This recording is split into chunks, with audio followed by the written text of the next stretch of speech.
I think if I hear you call me Becky one more time, six-pack, I'm gonna pop your tops. All six of them. Who are you?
Clark.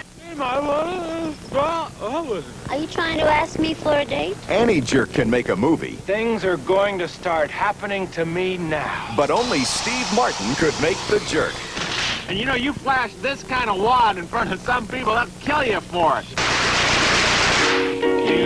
Steve Martin starring in his first movie, The Jerk, a rags to riches to rags story, directed by Carl Reiner, rated R.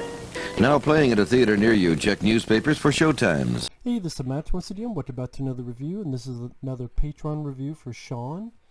If anyone wants to request pretty much any type of reviews or re-reviews, topics, reactions, reviews of movies, or other stuff, pretty much whatever, you can request it by sending it either directly to my PayPal or join my Patreon. Both links are down below in the info box. Now, the review for today is The Jerk. Now, The Jerk, of course, stars Steve Martin, as you see here, and started by Carl Reiner. Now, Carl Reiner sadly passed away this year, around June of this year. And Carl Reiner was a very solid director. I mean, he did Oh God, which I believe I reviewed on the channel. He would work with Steve Martin quite a few times. He did The Man with Two Brains. He did All of Me. And then two of my favorites of his would be Summer School and Summer Rental. Summer Rental with John Candy is my personal favorite John Candy film that he stars in himself. Involved with, maybe Planes John Automobiles would be a favorite, but my favorite solo John Candy film is Summer Rental. And then Carl Reiner also directed Summer School, Mark Harmon, a very fun movie with characters like Chainsaw and others. Like, that's an entertaining film, Summer School.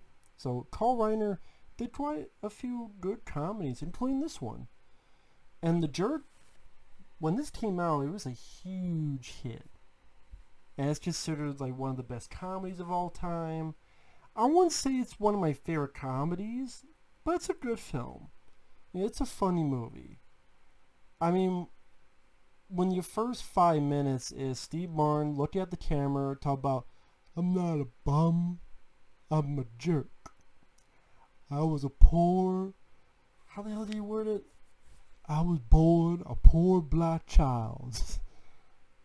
Right off the bat, when you have Steve Martin looking at the camera saying, I was born a poor black child.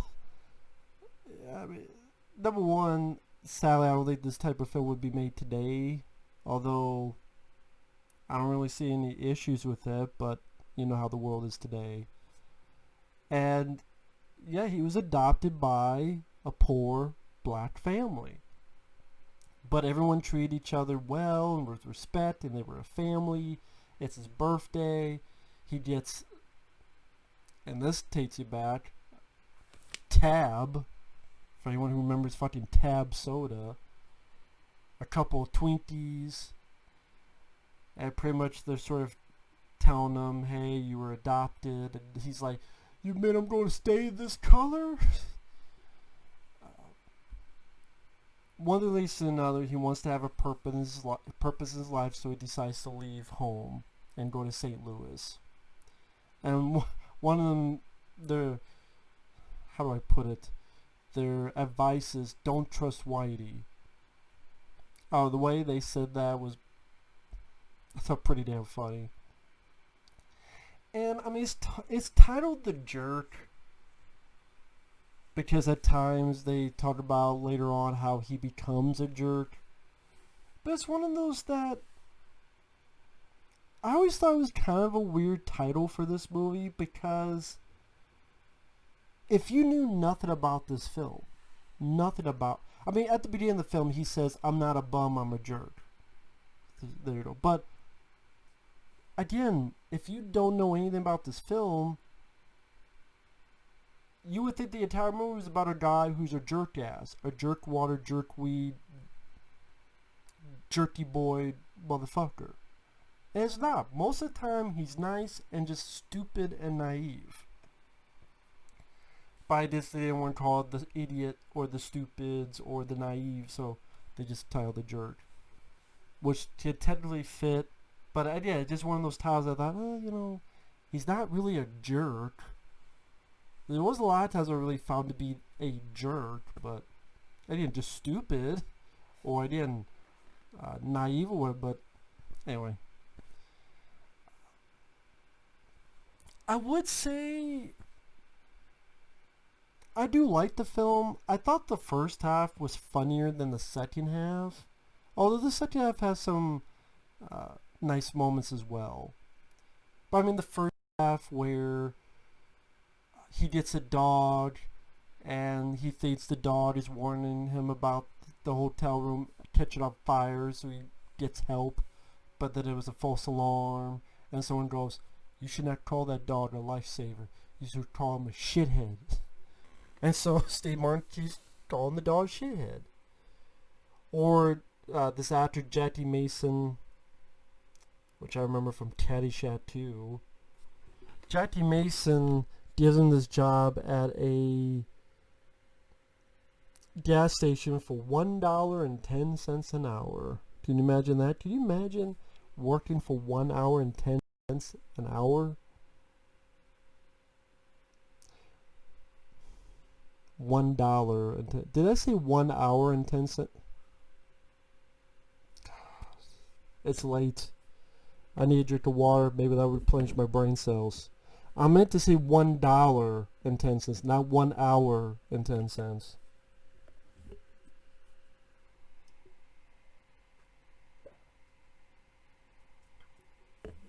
But I mean, that's another thing too. To work 1 hour for 10 cents, that wouldn't be worth it either. Let alone working for $1.10 an hour.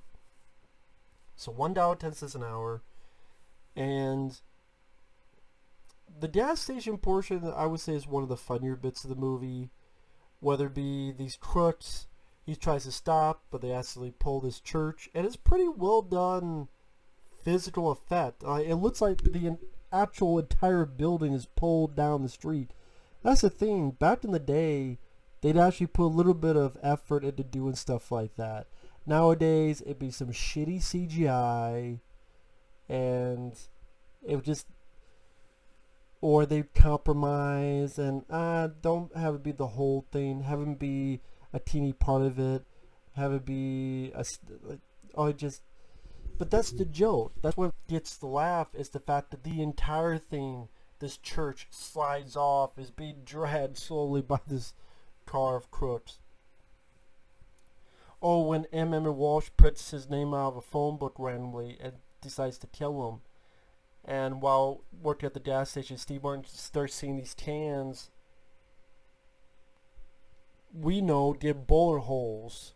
But to him, oh look, these cans are defective. And then Jackie Mason's like, what are you talking about? That guy's defective.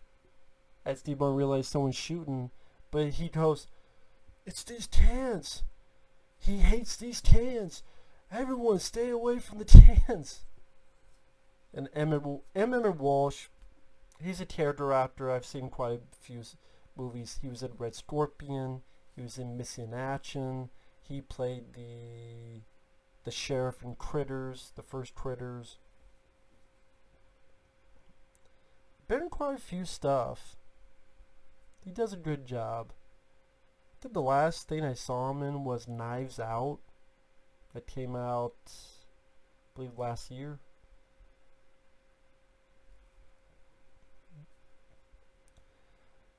So, you know, as always I see Emmet Walsh there, but like that was pretty funny. And then that leads into going to a carnival, and this woman that rides a bike through fire, definitely a badass chick. And there's some funny lines there too, where she's like, "Give me a bite of your corn dog," and he's like, "What about germs?" And she's like, "Put a rubber on it." And then finding out about sex, it's like, wow, this is like a ride. And then writes a letter to his family about he got a new job. And it's called a blowjob. And like the Nana doesn't get it, but one of the guys like that. That's juvenile humor, yes, but that one, the way it was done and the way the performers pulled it off, that one was more genuinely funny compared to when other movies do it. I think really, like, the laughs for the film kind of subdue for me when the romance kicks in. And don't get me wrong, I don't mind the romance because I liked the lady, Bernadette Peters. You know, she seems like a very sweet lady. It's definitely a sweet lady of a character. At times, though, she seems... Now that I said that, at times she seemed kind of wishy-washy for... Does she want to stay or does she want to go with Steve Martin's character? Because she'll like up and leave him, just because he doesn't have financial security. But, you know, she does... By the end, she pulls through. I didn't. The two worked fine together. But I didn't think the movie was just as funny when it got to that portion. And then this invention he has, the OptiGrab, where you take the glasses and there's like a handle here, you take them on and off, and it's there so the glasses don't slip. He gets rich. He buys all this stuff. They go to parties. Again, that whole section, the only part I laughed at is there's some guys who want him to invest in stuff, and one of them uses the N-word. And Steve Martin goes, "I am that N-word." And he gets pissed, and he starts doing martial arts. And that was funny to see Steve Martin try to do martial arts, meant for comedic purposes. Really, in the second half of the film, that, and when he's leaving, he's like, "I just need this. Well, I also need this. Well, I also need this chair." Pretty much all the stuff here. He takes all this stuff and he leaves the house with it. Because what happens is that his invention is a success, but then apparently people, including Carl Reiner himself, a director, the invention gives him cross eyes, and then, of course, Steve Martin's theory gets sued. He loses all the money. But everything works out fine. And like I said, I would say the things people remember the most is from the first half of the movie. The first half is when he's by himself or he's dealing with that carnival chick. That's the stuff where I thought the laughs really came to its own. And just seeing how Steve Martin's character's dealing with now that he's out in the real world, and he'll take things literally. Like Jackie Mason says, oh yeah, well, you know what, if you get rich, you'll send me a postcard. What he offers Steve Martin in this shitty room. And Steve Martin's like, oh wow, it's perfect. But then when Jackie Mason says that, well, you know what, you don't owe me anything. You know, how about when you get rich, you'll send me a postcard. Like, he's being, I don't know if facetious is the right word, but he's just fucked with them. But Steve Martin's type of character, what was the name of his character? Navin Johnson. He's the type of character that idea will take things too literally when someone says it.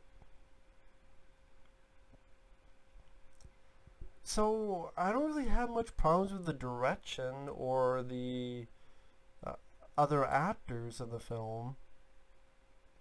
Apparently at one point Bill Murray was going to do a cameo in this, but then that never happened. That's too bad. Yeah, that's pretty much all. I don't know what more I can say. To me, the first half of the film is fun. When the romance really kicks in, again, the two of them work well together.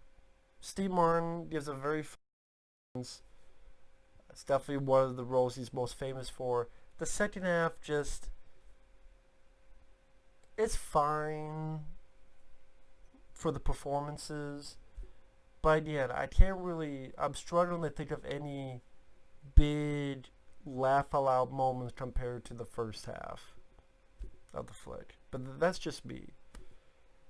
But I mean, it's not a bad movie at all. If you want to see bad, go watch the sequel, The Jerk 2, T-O-O, made for TV movie that's a sequel, but it's pretty much a remake. Go watch The Jerk 2 if you want bad. This one's pretty fun. It's not my favorite Steve Martin film. That would probably be Planes, Trains, and Automobiles. I would say that's my favorite Steve Martin film. I would probably put Bowfinger above this.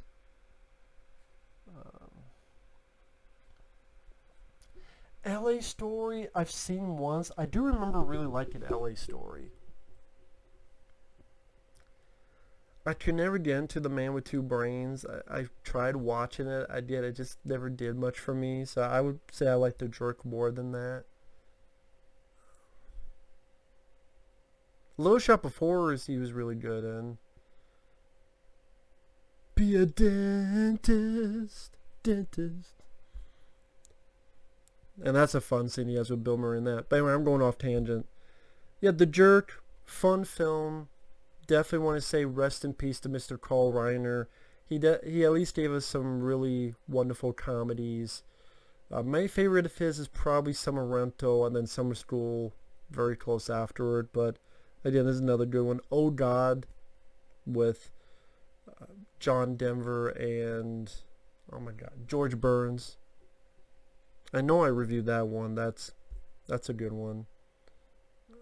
But yeah. With that said, thanks for watching. Take care, and we will see you guys later. Bye-bye.